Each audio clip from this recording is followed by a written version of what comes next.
BARK Radio. What's good, everybody? It's Robo from All Bark back with another video, and today I'm bringing you part 1 of my third annual Top 100 Players in College Football series. Each part will highlight 25 players, so there'll be 4 videos in total. This will be the first series of hopefully a bunch of preseason college football content, giving some early insight to my thoughts on the upcoming season. I can't wait to get back into the weekly pick videos, and I have some other stuff planned, including on the NFL side this year. That's all I want to say on that right now, though, so without further ado, let's go ahead and get into the rankings, starting with number 100. Ryan Wingo starts off my top 100 as one of the best young wide receivers in the country. As a true freshman at Texas last season, he put up almost 600 total yards in a loaded receiving room, and I'm fully bought into 2025 being his breakout season as the wide receiver 1, where he shoots up this list even more for next year. This freshman can fly. Yes. Manning taking a shot on the post. Room service. Austin Barber is a starting left tackle for the Florida Gators, and someone I can see playing his way into first-round consideration. He's a great individual blocker and uses athleticism to his advantage, and he really stands out in the run game to me, which is really driven by his aggression and power that he plays with.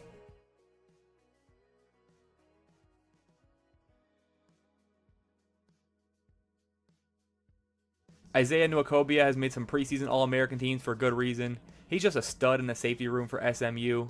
He caught my eye in 2023 when he really took a step as a defender, and last season he put up over 100 combined tackles along with 3 picks, showcasing that play recognition ability. Fires one downfield. He's got a man. Tulane needs 5. Pratt, Coxon fires and intercepted. James set to go. Into the end zone. He gets picked. Jamal Haynes is a top 10 back in the country to me and should have the production again to justify that. He's got a wide receiver background, so he's effective in the passing game, but his shiftiness and burst is next level as a ball carrier, and he's also been among the ACC leaders in yards after contact. Pressured. Stays alive. Jamal Haynes. They're going to run it again with Haynes who's into the secondary. He breaks free. R. Mason Thomas emerged as a premier edge rushing talent at Oklahoma last season, lodging 9 sacks and 35 pressures according to PFF, and really dominated with his quick twitch and explosive first step. He's absolutely relentless and a big reason why the Sooners defense could be one of the SEC's best again this season. Wide receiver screen, but it was quarterback Darian Mensah back to throw. Pressure off the edge. Mensah gonna get hit.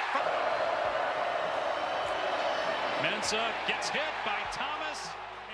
Kevin Jennings cracks my top 100 at 95. Despite a rough performance against Penn State, we saw his ability on display all year long as a sophomore. I think that experience could be big for his growth this season as a passer. He's already solid in that area, but his escapability is what really sets him apart from other guys. Jennings on the snap, buying time. Tries to do something with it, throws to the end. Back in the deep middle of the field. The C's part, and there goes Jennings.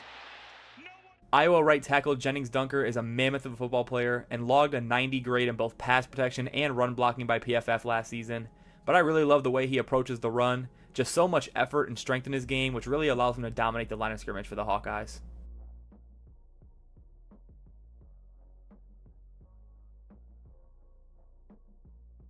Showing a power formation. Bolton takes it yes. Darrell Jackson Jr. comes in at 93. He might have the best measurables of any defensive tackle in the country. At 6'5", 340, he's got absurdly long arms that help him create space and shed blocks. That on top of his strength really make him stand out against the run. We need to see more strides this year as a pass rusher though, as production-wise, he hasn't popped enough to be any higher for me, but NFL scouts love him. Pass play on second down. Ward hit, sack. Back. Good job off the other edge. There's a chipper. Martinez helps pick him up.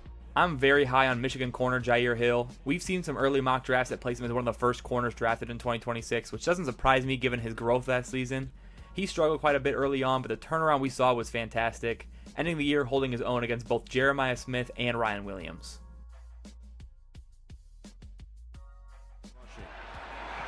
Looking to throw here. Gets away from Stewart, directing traffic, and then hit. I definitely see Torian York as one of the top 10 linebackers in the country entering this season. As a sophomore last year for Texas A&M, he put up 82 tackles, 10 for a loss, 2.5 sacks, and an interception. He's a really well-rounded player who excels at stopping the run and just does not miss many tackles. You think the Aggies have 6, 7 guys, a big flea flicker. They let the play clock wind down, and quarterback run here for Thorne. Not much. At 90, we have a new Texas A&M Aggie who also cracked last year's list. It's NC State transfer wide receiver Casey Concepcion. Casey absolutely flew onto the scene after an outstanding freshman season and then didn't produce as much in 2024 with the quarterback situation playing a part in that. But A&M is getting an elite yak weapon with him in the fold for this season. We'll adjust. It's a game of adjustments. Thank you, Coach. All right, thank you. Virginia brings pressure. Armstrong hit. Downfield. Complete. Up next is Illinois cornerback Xavier Scott. Illinois consistently produces great defensive players, especially in the secondary, and Scott is no different. 4 interceptions last year and 11 pass deflections the year prior show his shutdown ability on the outside. Illinois has some lofty goals entering the season, and he should be a major contributor to them. Slant incomplete. That's well covered. Possibly hoped for this early in the Big Ten season. Crossing pattern incomplete. Great defensive play. Caleb Banks is another massive defensive tackle in the SEC playing for the Florida Gators. Last season, Banks put up 7 tackles for loss and 4.5 sacks on the interior and was among the pressure leaders for D tackles as well. Another big season from him with more strides as a run defender could launch his draft stock well into the first round.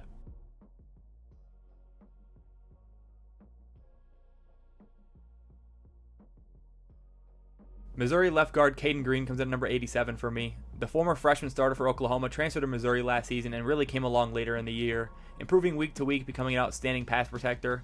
I'm really high on him breaking out this year as one of the nation's best on the inside.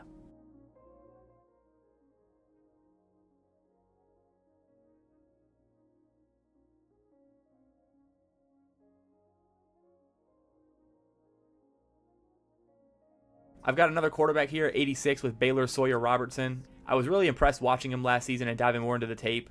He's got a shortstop style throwing motion, but a great arm and some super underrated accuracy and touch on the deep ball.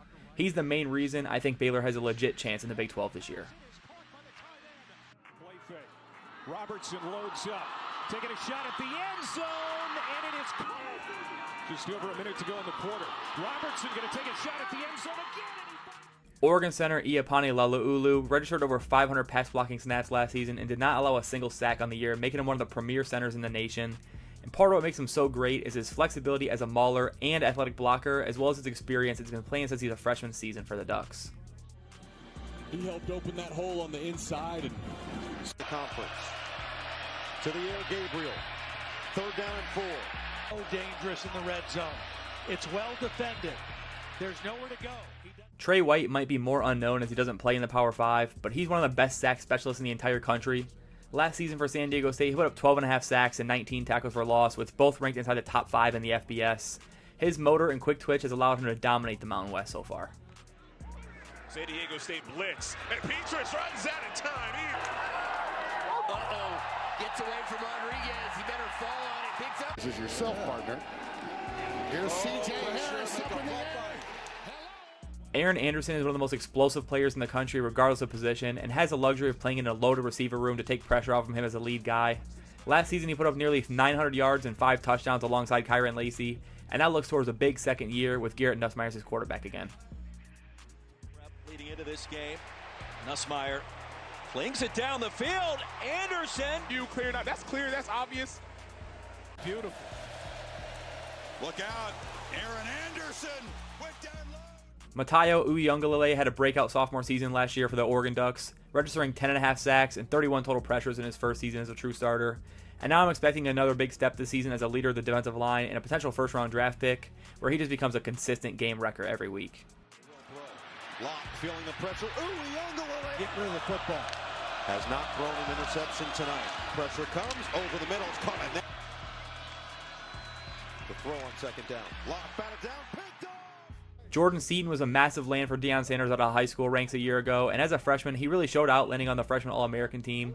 His play late in the year is why he's so high on this list. I and many others are expecting a dominant year out of him, blocking for his new quarterback, Caden Salter.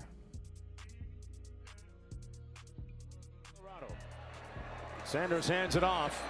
Straight ahead, it goes to Powers. And from the 1 on 1st down, it's Welch. Jack Endries was among the leading receivers in the country for the tight end position at Cal last year, and in the spring portal window opted to head to Texas and be a big weapon for Arch Manning. Endries has been effective as a blocker as well, providing value for an offense beyond just being a big target with yak ability. He's got his man. Big tight end run. Down and goal for Mendoza. Thinking about the throw. to get Mendoza in the mix. Here comes the blitz. He hits the seam all alone. A.J. Harris really impressed me last year at Penn State after transferring in from Georgia, but what stands out most to me is his physicality as a tackler and in the run game.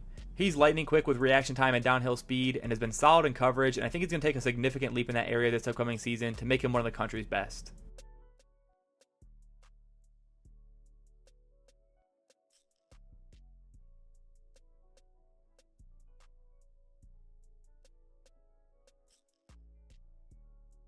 Brian Parker is one of the most underrated players in the country entering this season. Many haven't heard of him, but he had the most passing downs played without a sack allowed in 2024 with well over 500. He landed on the second team All-ACC last year and has a real argument for first team, but his blocking IQ, leverage advantages, and quick feet will position him for another dominant year this year, leading the front for the Duke offense. Touchdown! Murphy now in the gun, 1st and goal. Thomas the carry, touchdown. CJ Allen comes in at 77 and might be the player I'm most confident in moving up this list throughout the season. By the end of the year, CJ could be playing himself into Butkus or even Nagurski Award conversations. He's an elite run defender who plays with violence and a true freak athlete at the linebacker position.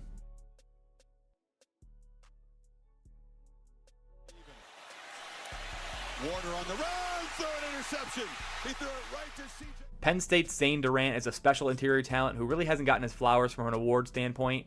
He was among the interior D-line national leaders in tackles for a loss last season.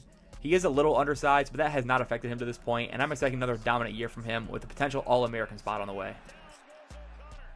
Northwestern, you saw on the screen, 53 total yards this quarter, although that number is going down. Now it's straight I formation. Oh, off the edge! They'll stay at their own 11. Here's a header. Whoa! That's it for part 1 of my college football top 100. Let me know your thoughts on any of these guys down below and whether they're overrated or underrated to you, or even any ideas you have for content in the future for college football. As always, thanks for watching. Feel free to like and subscribe if you haven't already, and I'll see you guys in the next one. Peace. BARK Radio.